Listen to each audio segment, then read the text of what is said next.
Nagmamantika ng ating kalderita. Okay na to.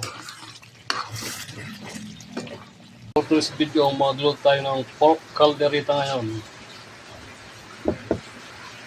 Ituloy muna natin itong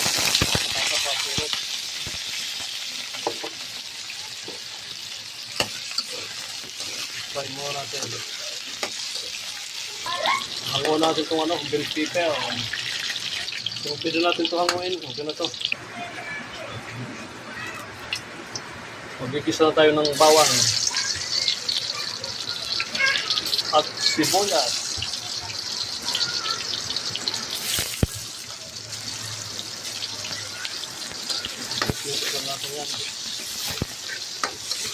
Lagyan natin ito ng tomato paste.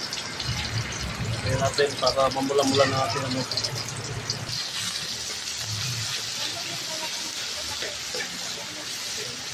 Lagyan natin ating pork. Likos-likos natin.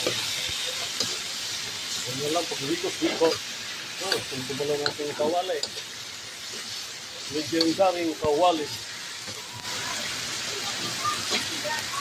Lagyan natin yung pangalawang gata. Lagyan natin ang asin. Purong gata. Lagyan na rin yung sili. Ganyan ako magluto ng calderita. May gata.